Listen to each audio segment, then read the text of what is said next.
Bu ne biçim pozisyon pezevenk ya? رسمي تاغل يا عمو. Yiğit Çavuş Mahalle Muhtar 1. Azasıyım. Bizim bir çocuk dereye düşmüştü. Allah'tan çocuğa bir şey olmadı. Sonuç itibariyle bir röportaj yaptık. Dedik ki işte böyle bir sıkıntımız var. Ne belediye, ne kaymakamlık, ne sayın valimiz. Zaten her 6 ayda bir valiler değişiyor. Bir türlü mülki amirlerimize ulaşamıyoruz. Yıllardır biz burayla mücadele veriyoruz. Bir türlü mücadelelerimiz kabul edilmiyor. İstanbul'da Kurbağalı Dere vardı. Onun üzerine bütün dünya uğraştı. Sonuçta orayı ıslah ettiler. Bizim burası 30 senedir mücadele veriyoruz. Bir türlü sorunlarımız gündeme gelmiyor. Eğer vatandaşsak Allah rızası için devletimizden, belediyelerimizden, belediye başkanlarımızdan, sayın kaymakamımızdan, sayın valimizden istirhamımızdır. Buraya bir el atsınlar. Gelsinler, olayı gözleriyle görsünler.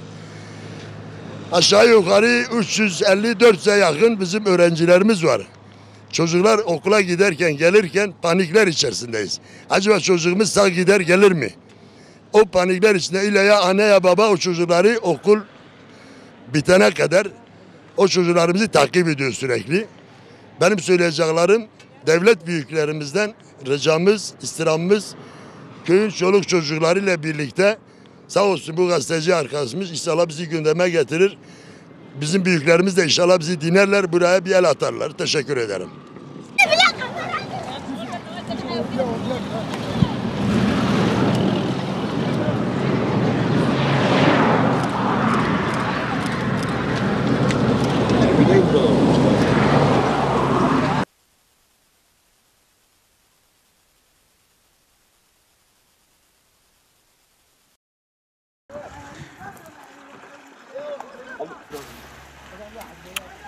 Daha da batıyor abi, ben kendim görmüyorum. Burası 15-20 yıldır burası böyledir. Hepsi bataklıktır. Hani bizim belediyemiz buraya hizmet yapmıyor.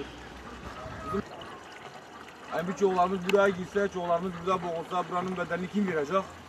Onu da kimse vermiyor.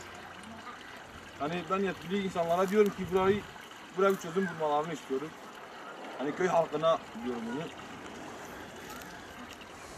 Bunu ne yapabiliriz? Bunun çözümlemesini bulmaya çalışıyoruz. Bulamıyoruz.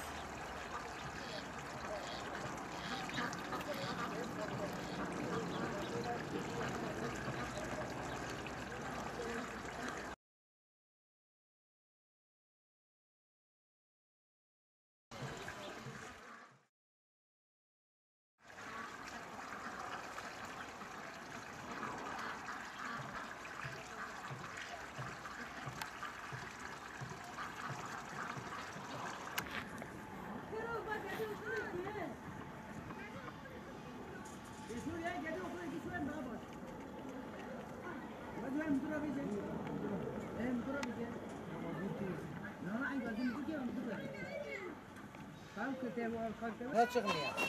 Niye çıktı televizyonda? Ne var televizyonda? Mahrem Hoca gazeteci, Mahrem Hoca gazeteci